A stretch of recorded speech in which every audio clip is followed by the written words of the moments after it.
Pemirsa, kita awal informasi Sindo Today hari ini. Dua warga Sidoarjo diamankan polisi setelah videonya yang memamerkan senjata api viral di media sosial. Ya, polisi masih mendalami adanya unsur pidana dan izin kepemilikan senjata api.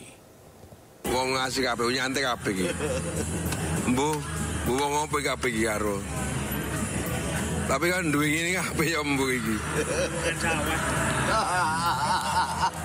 Inilah video tersebar di media sosial dan menjadi perhatian warganet. Belum diketahui apa motif dari sang pemilik senjata memamerkannya DSST bersama rekannya di area Gor Sidoarjo. Dalam video ini, tampak seorang pria memamerkan 1 buah senjata dan 6 buah amunisinya. Tak ayal, video berdurasi 59 detik kini viral di media sosial. Polisi pun bertindak dan akhirnya berhasil menemukan 2 orang yang berada dalam video tersebut. Kedua orang yang diringkus polisi adalah W, 55 tahun, warga Karangayam Sidoarjo, dan S alias E, 49 tahun, warga Desa Tebel, Kendangan, Sidoarjo. Kedua warga itu diketahui sebagai pemilik dan penyimpan senjata. Polisi juga turut menyita senjata yang dipamerkan. Informasi tersebut kita dalami dan kemudian kita lakukan penyelidikan sampai akhirnya kita dapat menemukan orang yang ada di video tersebut. Selanjutnya kita klarifikasi dan kemudian kita lakukan penggeledahan di rumah tersebut atau di rumah yang juga pelaku. Tim menemukan adanya 1 atau sepucuk senjata yang juga senjata api rakitan berikut dengan amunisi aktif. Kasus pamer senpi di media sosial saat ini ditangani tim Satreskrim Polresta Sidoarjo. Polisi hingga kini masih mengembangkan kasus tersebut. Dari Sidoarjo, Jawa Timur, Pramono Putra, iNews melaporkan. Kita ke informasi lain, pemirsa. Kawasan wisata Puncak Bogor mengalami kepadatan lalu lintas saat libur panjang Maulid Nabi Muhammad. Ya, kendaraan-kendaraan dari arah Jakarta menuju objek wisata ini terpantau padat dan tak bergerak dari pagi hingga malam hari.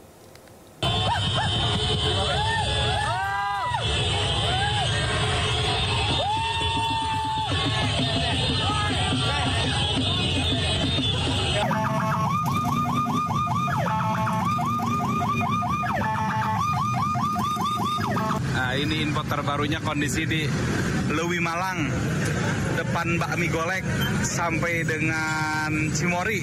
Nah, ini di Pudunan atau Tanjakan Lewi Malang, pangkalan ojek Bima Sakti.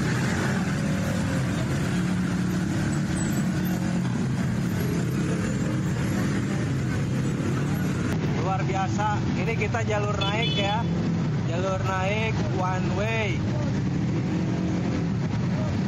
Harusnya udah selesai jam 12 jam 1-an one way ke atas.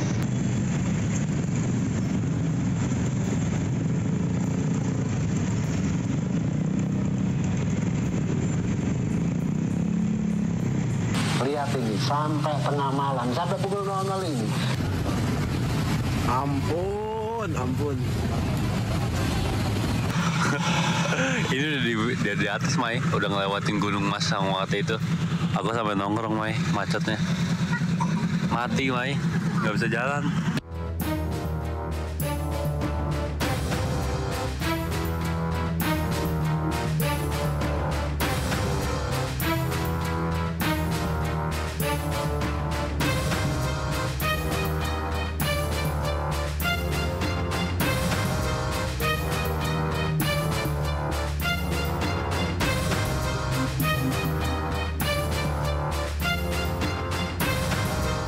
Pemirsa, meninggalnya seorang wisatawan asal Cipayung, Jakarta Timur yang diduga akibat kemacetan horor di Puncak Bogor, Jawa Barat pada hari Minggu lalu dibantah polisi. Ya, pihak KBO Lantas Polres Bogor menyatakan wisatawan meninggal di lokasi wisata saat akan pulang karena terkena serangan jantung dan sempat dikawal polisi saat dievakuasi.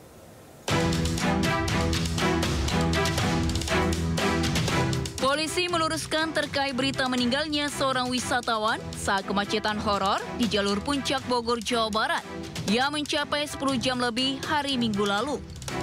Menurut polisi, korban yang merupakan seorang wisatawan asal Cipayung, Jakarta Timur meninggal dunia di sebuah tempat wisata. Bahkan meski di tengah kemacetan, polisi sempat melakukan pengawalan hingga ke rumah duka di Jakarta menggunakan ambulans.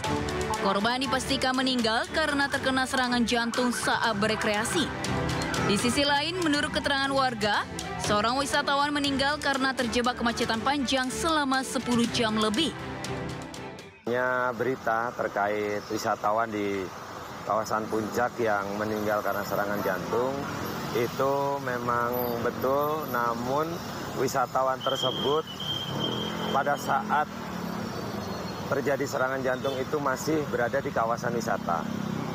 Jadi masih berada di kawasan wisata karena memang punya riwayat dan merasa sesak napas, maka yang bersangkutan itu langsung naik ke bis dan pingsan. Kejadiannya di sini habis dari wisata dari Gunung Mas. Dia itu memang punya penyakit, katanya sih dengar kayak penyakit asma gitu, mungkin kecapean atau kedinginan. Mau dibawa ke rumah sakit juga nggak bisa karena macet total kan, nggak gerak. Meninggalnya sih informasi dari di jalan. Sebelumnya, kemacetan panjang terjadi saat libur panjang Maulid Nabi pada minggu lalu. Meski polisi sudah melakukan sistem buka tutup, warga dan para wisatawan terjebak kemacetan hampir di sepanjang jalur Puncak selama 10 jam lebih. Dari Bogor, Jawa Barat, Wildan melaporkan. Pemirsa, arus lalu lintas di ruas Jalan Tol Cipularang, Purwakarta, Jawa Barat dari arah Bandung menuju Jakarta terpantau padat merayap. Ya, kepadatan didominasi kendaraan pribadi yang kembali menuju ke Jabodetabek. Beginilah situasi arus kendaraan dari arah Bandung menuju Jakarta di ruas tol Cipularang, kilometer 79, sekitar daerah Maracang, Kecamatan Babakan Cikau, Purwakarta, Jawa Barat, pada merayap ini Senin malam. Kendaraan didominasi mobil pribadi yang akan kembali menuju Jakarta dan sekitarnya. Kepadatan arus lalu lintas atau arus balik menuju arah Jakarta sempat mengular hampir di sepanjang ruas tol Cipularang wilayah Purwakarta. Sementara itu arus arah sebaliknya dari Jakarta menuju Bandung relatif normal.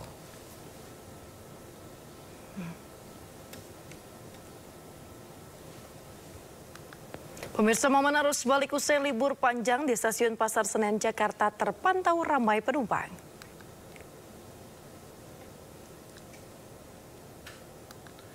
Ya, keramaian ini didominasi oleh kepulangan masyarakat yang memanfaatkan libur akhir pekan yang berdempatan dengan Hari Maulid Nabi Muhammad. Pada periode libur panjang 13 hingga 17 September ini, kereta api dari Daob 1 Jakarta mencatat 146.000 tiket ludes terjual. Sementara untuk kedatangan hari Selasa ini diperkirakan 33.470 penumpang yang akan turun di area Daob 1 Jakarta. Mayoritas penumpang yang tiba berasal dari Malang, Surabaya, Solo, dan Yogyakarta.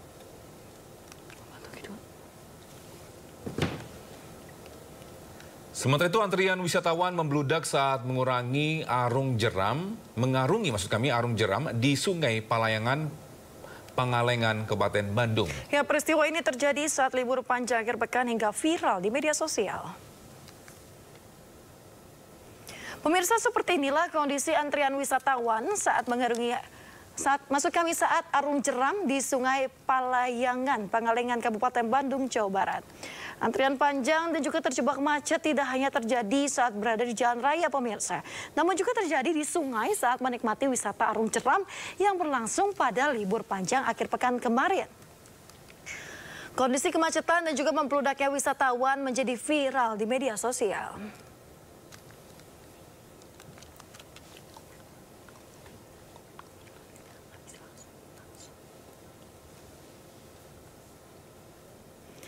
Ya, pemirsa, kemacetan panjang sejak siang hingga malam di kawasan pusat perbelanjaan di Jalan S. Parman dan juga Tanjung Duren, Jakarta Barat terjadi. Ya, sejumlah warganet mengeluhkan kemacetan panjang dengan memberikan beragam komentar di media sosial. Kemacetan panjang mewarnai salah satu kawasan pusat perbelanjaan yang berada di Jalan Es Parman dan Tanjung Duren, Jakarta Barat. Akses keluar dan masuk mobil menuju pusat perbelanjaan terbesar di Jakarta Barat ini terpantau padat dan belum bergerak selama kurang lebih 5 jam. Sejumlah warganet mengeluhkan keadaan tersebut hingga menjadi viral di media sosial.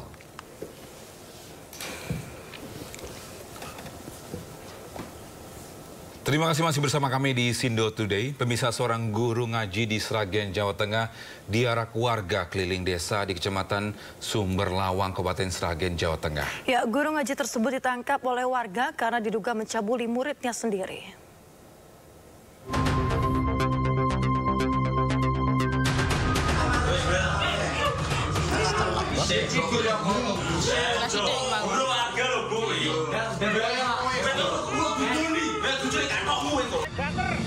Seorang pria paruh baya di Kecamatan Sumberlawang, Kabupaten Sragen, Jawa Tengah, diarak warga keliling desa dengan kondisi setengah telanjang.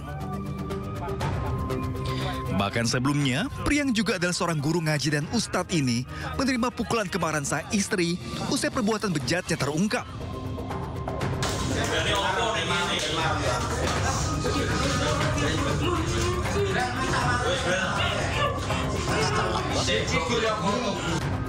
Pelaku tertangkap warga mencabuli anak di bawah umur yang bukan lain adalah santrinya sendiri. Bahkan pelaku telah mencabuli korban lebih dari 10 kali. Bahwa tersangka S ini telah melakukan pencabulan kurang lebih 10 kali dan persetubuhan itu sebanyak itu dimulai sejak tahun 2002 sampai 2024. Terkait dengan peristiwa tersebut, kami dari Satreskrim Polres Sragen telah menetapkan saudara S ini sebagai tersangka. Untuk mempertanggungjawabkan perbuatannya, pelaku terancam Undang-Undang Perlindungan Anak dengan ancaman 15 tahun penjara. Dari Sragen, Jawa Tengah, Joko Piroso, iNews melaporkan. Sementara itu, seorang asisten rumah tangga di Bekasi, Jawa Barat diduga mencuri perhiasan berlian dan mata uang asing milik majikannya. Ya, pelaku menyelipkan barang curian dalam tas kresek berisi pakaian kotor dan berdalih hendak ke laundry. Kerugian mencapai 300 juta rupiah.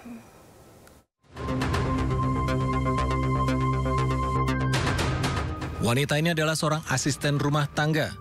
Barang-barangnya digeledah petugas keamanan perumahan klaster Adenium, Harapan Indah, Kota Bekasi. ART berinisial ER membawa tas kresek berisi pakaian kotor berdalih hendak ke laundry. Namun belakangan diketahui ER diduga mencuri dari rumah majikannya. Majikannya mengaku kehilangan satu brankas berisi berlian, perhiasan, dan sejumlah mata uang asing. Semuanya bernilai lebih dari 300 juta rupiah. Brankas hilang bersamaan dengan kepergian ER. Korban sudah melapor ke Mapolsek Medan Satria. Isinya perhiasan saya semua, di mana kebanyakan berlian. Terus ada uang falas juga. Saya lupa ya, itu kalau nggak salah. Ditaksir berapa kerugian? Ditaksir kalau semuanya itu beserta sama surat-suratnya ya, surat perhiasan itu sekitar 375 sampai 400 juta. Wow. Sedangkan Mbak Erna sendiri bekerja sudah berapa lama ngikut Mbak? Sudah hampir 20 tahun ya. Pencurian terjadi saat rumah kosong ditinggal pemilik dan keluarganya bekerja. Setelah berhasil lolos dari pengawasan petugas keamanan perumahan, ER kabur dijemput temannya dengan sepeda motor. Korban masih terheran-heran lantaran terduga pelaku telah bekerja sebagai asisten rumah tangga selama belasan tahun. Di Bekasi, Jawa Barat, Rahmat Hidayat, iNews melaporkan. Kita beralih ke informasi lain. Pemirsa, Presiden Joko Widodo kembali berkantor di Ibu Kota Nusantara, Kalimantan Timur sejak Kamis 12 September lalu. Ya, menurut rencana, Presiden akan berkantor hingga 19 Oktober 2024 atau tepat sehari sebelum pelantikan Presiden terpilih dan Wakil Presiden terpilih.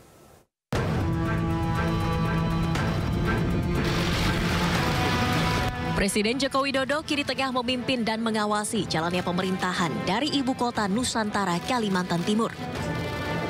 Presiden Jokowi direncanakan berkantor selama kurang lebih 40 hari di IKN, hingga pelantikan Presiden dan Wakil Presiden terpilih pada 19 Oktober 2024 mendatang.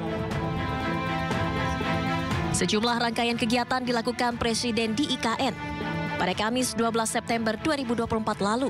Kegiatan Presiden Jokowi dimulai dengan memberikan arahan kepada jajaran TNI Polri di Istana Negara, Ibu Kota Nusantara. Jokowi meminta TNI dan Polri menjaga stabilitas menjelang pelantikan Presiden dan Wakil Presiden terpilih Prabowo Subianto dan Gibran Rakabuming Raka.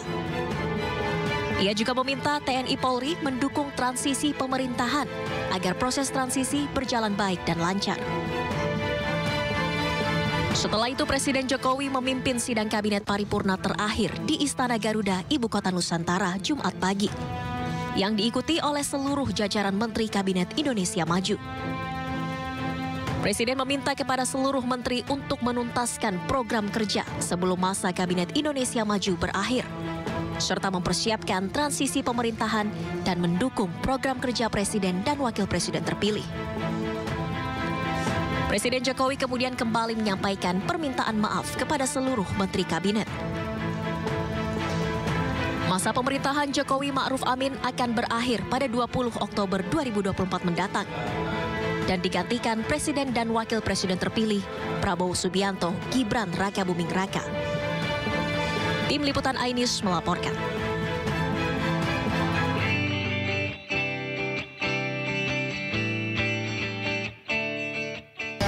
Pemirsa, di akhir masa jabatannya Presiden Joko Widodo ini berkantor di Ibu Kota Nusantara, dan selama melakukan peliputan kami para awak media dan juga Biro Pers dan Media Istana ini menginap di hunian ASN. Lantas seperti apa penampakan dari hunian ASN? Ikuti saya terus.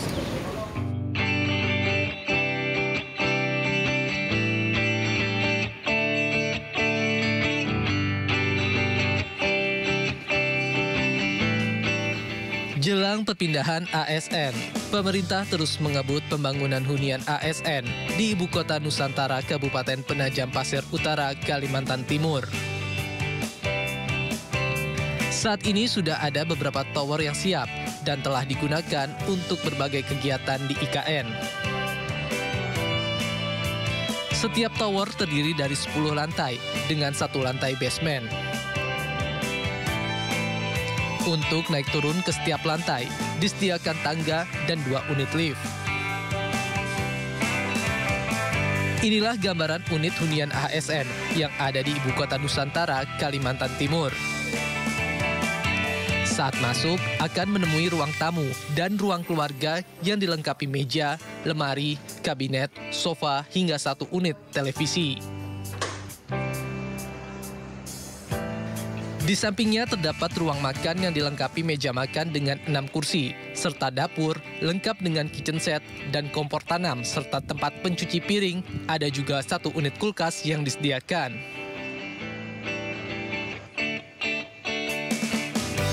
Di sebelahnya terdapat ruang mencuci yang dilengkapi 1 unit mesin cuci lengkap dengan jemuran. Dalam 1 unit disediakan 3 kamar tidur dan 1 kamar mandi. 2 kamar tidur dilengkapi tempat tidur jenis single, lemari, meja kerja, dan kursi. Sementara itu, 1 kamar lainnya berukuran lebih besar dengan tempat tidur jenis double, lemari pakaian, meja, dan kursi kerja dan kamar mandi. Setiap kamar tidur dilengkapi dengan pendingin ruangan. Untuk kamar mandi luar dilengkapi dengan shower, kloset duduk, dan wastafel. Yang menarik, setiap hunian ini menerapkan smart home system dan terintegrasi. Nah pemirsa, itulah penampakan dari unit hunian ASN yang ada di Ibu Kota Nusantara ini. Dan menurut PLT Kepala Otorita IKN, Basuki Hadi Mulyono ini, sebanyak 47 tower ditargetkan akan selesai pada akhir tahun ini, di mana pada bulan September ini akan ditargetkan 14 tower diselesaikan. Tentu kita akan menantikan bagaimana kelanjutan pembangunan dari Ibu Kota Nusantara ini, terutama nantinya perpindahan ASN yang ditargetkan pada akhir tahun ini. Dari Ibu Kota Nusantara, Kalimantan Timur, Muhammad Zulhilmi melaporkan. Dan bisa selanjutnya kami akan ajak Anda mengetahui pantauan lalu lintas hari ini di sejumlah wilayah melalui pantauan CCTV Korlantas Polri. Dan kita akan bergabung dengan Brigadir Cici Yarangga dari Studio NTMC Polri. Halo Brigadir Cici, bagaimana pantauan arus lalu lintas di sejumlah titik di wilayah Indonesia melalui pantauan CCTV? Ya, terima kasih Togi juga Yasmin dan selamat pagi pemirsa. Melalui pantauan CCTV Korlantas Polri, saya akan mengajak pemirsa memantau secara langsung bagaimana mobilitas arus kendaraan pagi hari ini. Dan yang pertama kita akan melihat bersama kendaraan di sekitaran kawasan DPR MPR. Pagi ini kendaraan dari arah Slipi yang akan menuju ke arah Gatot Subroto terpantau langsung dari pantauan kami. Masih dalam keadaan ramai dan lancar, terlihat untuk kendaraan yang menggunakan tol dalam kota. Dari arah Semanggi menuju Tomang ataupun sebaliknya juga hingga saat ini masih dalam keadaan ramai dan lancar. Peningkatan jumlah volume arus kendaraan ini bertepatan dengan jam berangkat perkantoran. Untuk itu kami menghimbau bagi para pengendara agar tetap mematuhi rambu lalu lintas dengan selalu menjaga batas jarak aman kendaraan Anda. Dan selanjutnya pemirsa, kita beralih ke kawasan Simpang Dago, Bandung. Arus lalu lintas pagi ini dari sekitaran arah Pastur yang akan menuju ke arah Suropati, baik yang menggunakan jalur arteri maupun menggunakan flyover Pasopati, hingga saat ini juga masih dalam keadaan relatif lancar dari berbagai arahnya.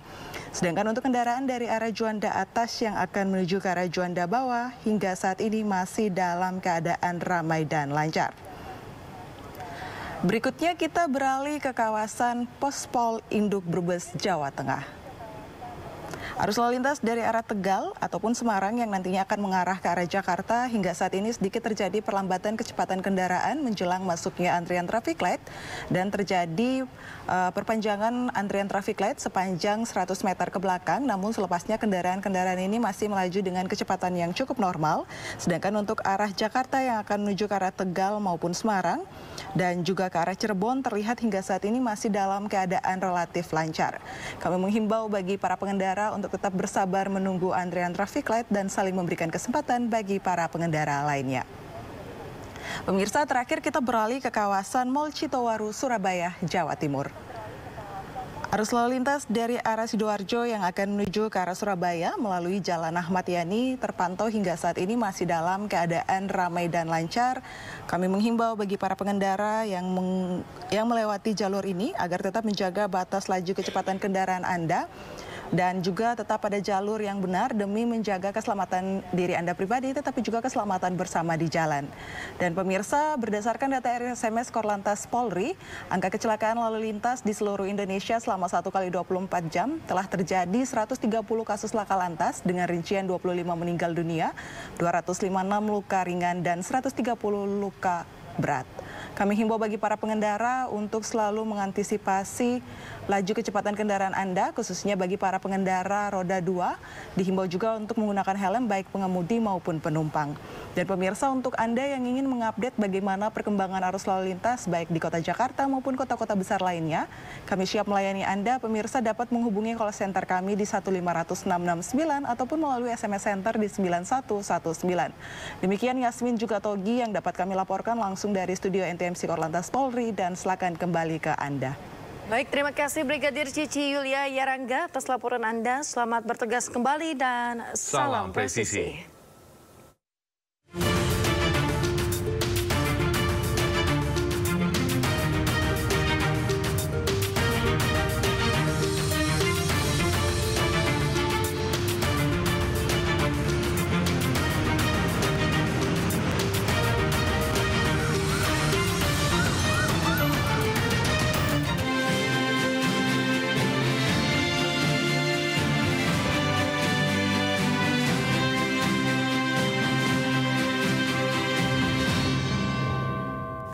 Pemirsa, libur panjang akhir pekan dimanfaatkan bakal calon wakil gubernur Jakarta Rano Karno bertemu dengan warga di Cengkareng, Jakarta Barat. Ya, Sido makan bersama warga hingga menggelar bazar minyak goreng. Sementara pasangan bakal calon gubernur Jakarta lainnya Ridwan Kamil Suswono menunjuk Riza Patria sebagai tim sukses di Pilkada Jakarta.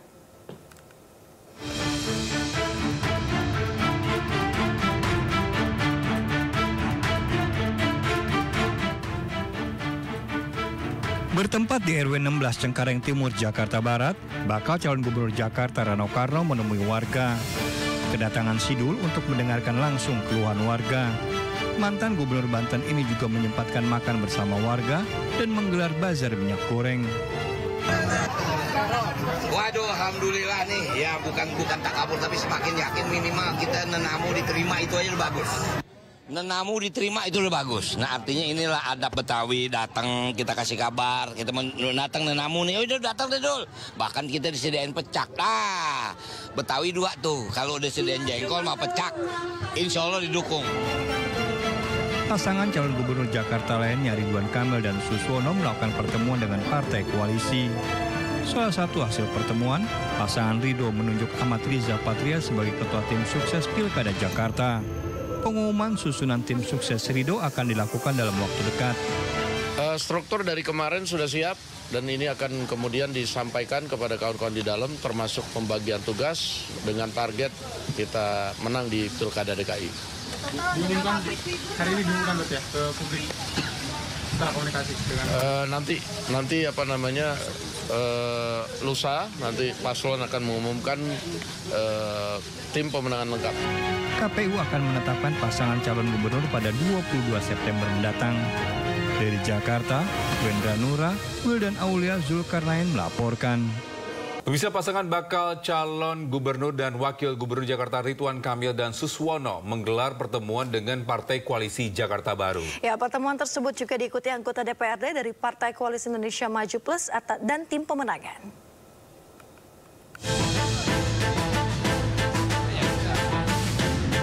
Bakal calon gubernur dan wakil gubernur Jakarta Ridwan Kamil dan Suswono menggelar pertemuan dengan Partai Koalisi Jakarta Baru.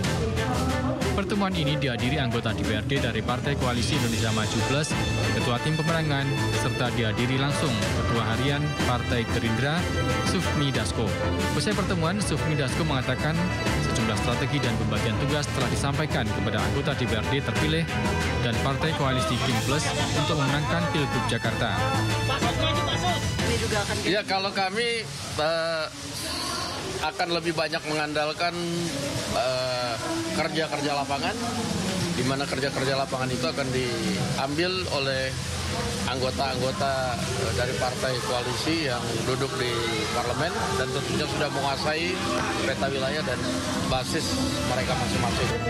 Dasko menambahkan, tim pemenangan secara keseluruhan akan diumumkan pasangan calon Ridwan Kamil Suswono pada Rabu mendatang. Dari Jakarta, Wenda Nura, Wildan Aulia, Zulkarnain, iNews melaporkan. Pemirsa, meski KPU belum menetapkan pasangan calon gubernur, namun 2 pasangan bakal calon gubernur Jawa Tengah rajin melakukan safari politik. Ya, pasangan Andika Perkasa Hendra Prihadi bertemu dengan warga dan juga kader PDI Perjuangan di Purworejo, Jawa Tengah. Sementara pasangan bakal calon gubernur Ahmad Lutfi dan Taj Yassin melakukan konsolidasi di DPD PKS dengan mengajak semua parpol pendukung untuk terus bergerak bersama membangun Jawa Tengah.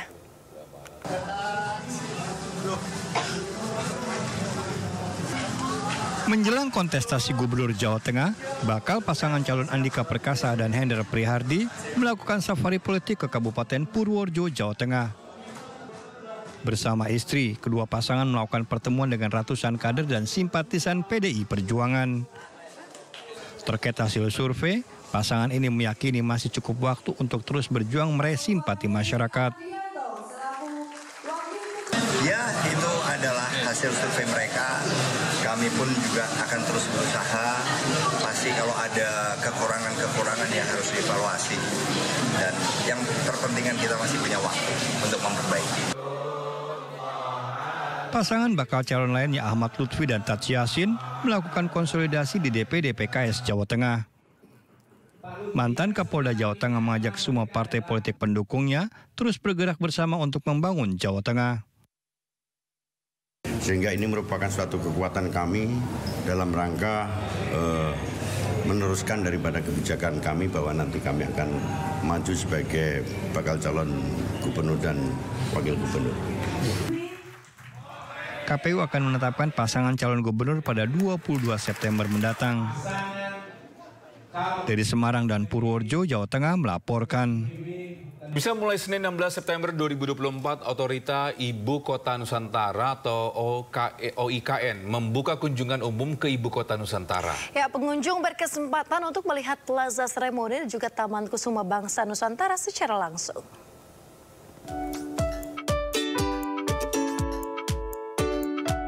Otorita IKN resmi membuka kunjungan umum bagi masyarakat yang ingin masuk ke kawasan IKN mulai 16 September 2024.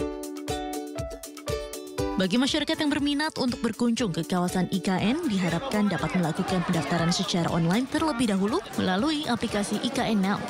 Ini merupakan layanan digital terintegrasi Ibu Kota Nusantara atau IKN.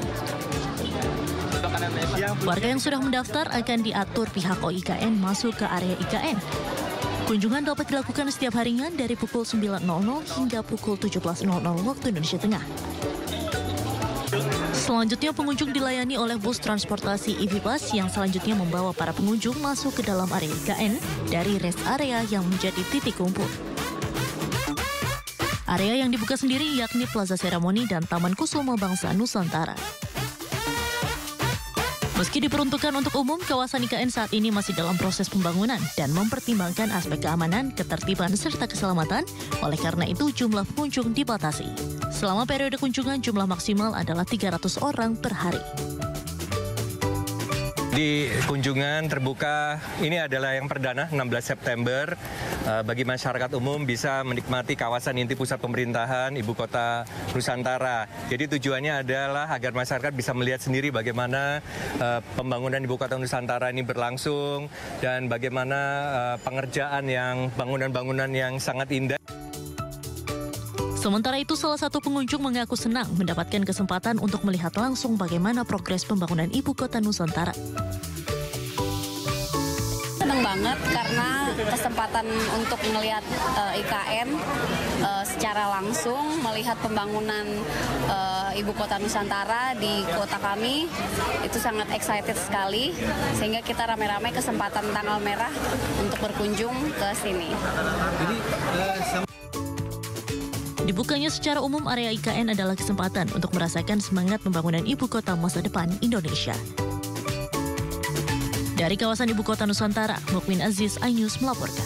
Baik, terima kasih masih bersama kami di Sindo Today. Pemirsa, tim e-sport Nusa Tenggara Barat berhasil mengalahkan tim Sumatera Barat dengan skor 2-0 dalam pertandingan Mobile Legends Bang Bang.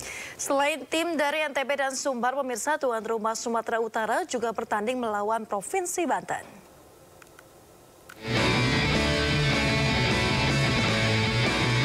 Cabang olahraga e-sport mempertandingkan game Mobile Legends antara Sumatera Barat melawan Nusa Tenggara Barat pada PON ke-21 Aceh Sumut di Ballroom MICC dan Senin siang.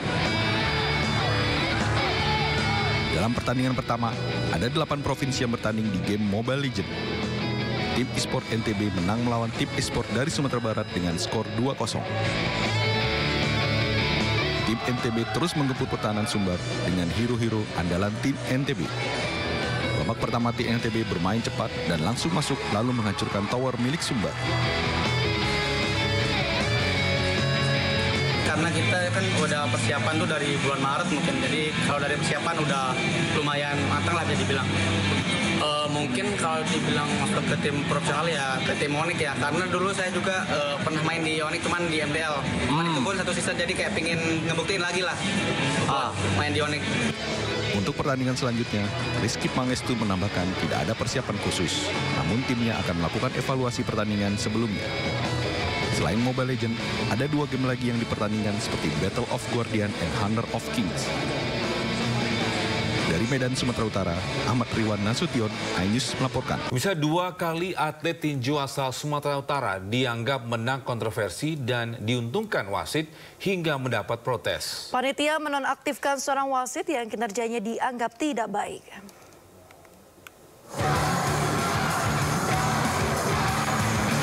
Pertandingan cabur tinju PON 21 Aceh Sumut 2024 antara Joshua Haryanja, petinju tuan rumah Sumatera Utara melawan Rustianto Suku, asal Lampung di nomor 75-80 kg putra kembali memicu kontroversi.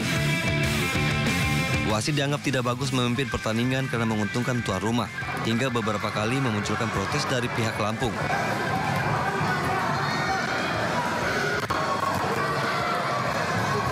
Bahkan pelatih Lampung melemparkan kursinya.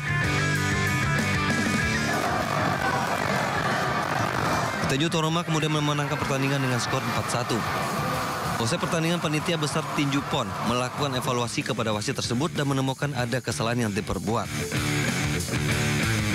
Wasit tersebut kemudian dinonaktifkan dari segala pertandingan di PON. Sementara pelatih yang melempar kursi dilarang memimpin atletnya selama PON berlangsung. Semua pelatih harus mengerti. Pelatih tidak usah lagi curiga sekarang, tidak perlu.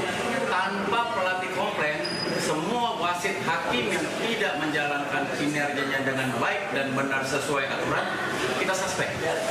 Tanpa dikomplain siapapun. Sebelumnya protes juga sempat dilayangkan kontingen asal Papua Pegunungan yang menganggap harusnya menang saat melawan atlet asal Sumut. Namun protes tersebut telah selesai setelah diberi penjelasan oleh panitia penyelenggara. Dari Pematang Siantar, Sumatera Utara, Dharma Setiawan Ainis melaporkan. Pemirsa, hujan deras yang mengguyur Aceh besar mengakibatkan venue cabang olahraga menembak banjir. Beberapa bagian di dalam arena menembak juga roboh diterpa angin kencang.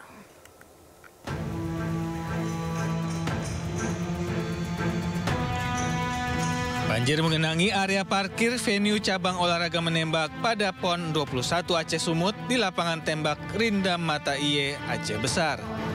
Kondisi ini membuat mobilisasi atlet sedikit terganggu. Hujan deras dan angin kencang juga membuat beberapa bagian arena lapangan tembak roboh. Namun hal ini tidak menghambat pertandingan yang sedang berlangsung. Banjir ini akibat hujan deras dan drainase yang tersumbat. Namun para pekerja sudah melakukan perbaikan. Pihak ofisial cabur menembak berharap pihak penanggung jawab pembangunan venue tersebut bisa segera mengambil tindakan agar tidak mengganggu mobilisasi atlet menembak. Saya sangat berharap dari pihak pelaksana untuk serius menangani ini karena kasihan atlet-atlet yang lain datang kemari, khususnya dengan beban mentalnya untuk soal keselamatan. Berapa bagian memang diterbangkan angin juga, Pak? Ada di lapangan 50 meter, tengah-tengahnya sama tenda tapi sudah diperbaiki semalam. Venue cabur menembak tersebut dibangun menggunakan dana APBN dengan fasilitas di dalamnya yang dilengkapi dengan lapangan tembak indoor 10 meter, indoor 10 meter running target, lapangan tembak 25 meter, dan lapangan tembak 50 meter. Dari Kabupaten Aceh Besar, Taufan Mustafa, iNews melaporkan. Pemirsa, tim voli putra Jawa Tengah melaju ke semifinal PON ke-21. Ya, hasil ini didapat dengan mengalahkan tim Sulawesi Tengah 3 set langsung. Nomor 9, Doni Haryono. Tim voli putra Jawa Tengah melaju ke semifinal PON ke-21. Nomor 7. Hasil ini didapat dengan mengalahkan tim Sulawesi Tengah pada laga perempat final di Gor Bola Voli Indoor Sumatera Utara Sport Center Deli Serdang. 25-15. Jawa Tengah menang lewat 3 set langsung.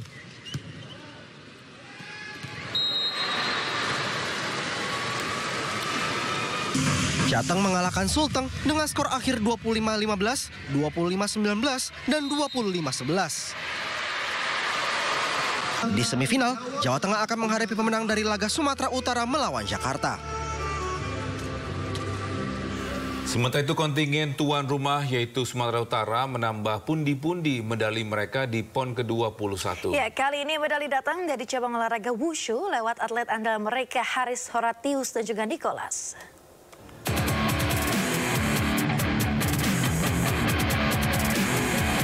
Kontingen tuan rumah yaitu Sumatera Utara menambah pundi medali mereka di PON ke-21 di cabang olahraga wushu. Medali datang dari Haris Horatius dari nomor Nandau dan Nanggun Putra. Haris tampil solid saat bermain senjata Thoya.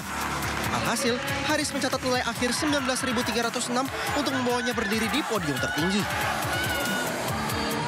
Ini jadi emas kedua Haris di cabang olahraga wushu PON ke-21. Tidak mau ketinggalan, Nicholas yang sebelumnya meraih emas di nomor Tai Chi Chuan memenuhi ambisinya meraih emas di nomor Tai Chi Jian usai meraih poin tertinggi yaitu 9.636. Raihan ini menjadi emas kedua di cabang olahraga wushu bagi kontingen Sumatera Utara.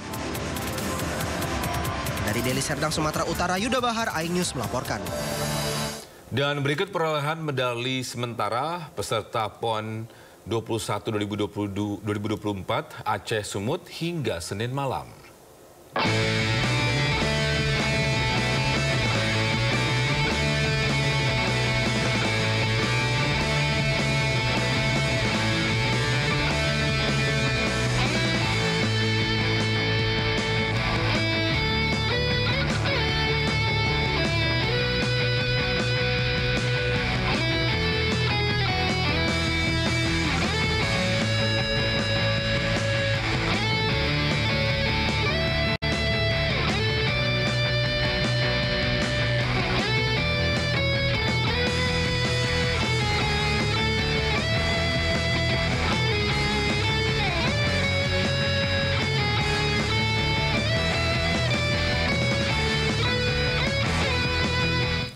Ya, sementara bisa sempat dikabarkan tidak hadir karena diminta sang anak untuk tidak menonton langsung. Artis sekaligus presenter Irfan Hakim datang diam-diam menyaksikan anaknya Aisyah Maidina Hakim bertanding dalam PON Aceh Sumut cabang olahraga berkuda equestrian.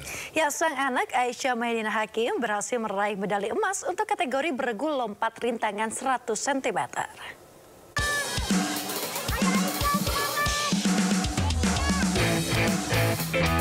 Datang pada round kedua di venue cabang olahraga berkuda di Jericho Stable, Desa Firdaus, Kecamatan Serampa, Kabupaten Serdang Bedagai, Sumatera Utara, Irfan Hakim masuk ke lokasi perlombaan secara diam-diam dan luput dari perhatian penonton.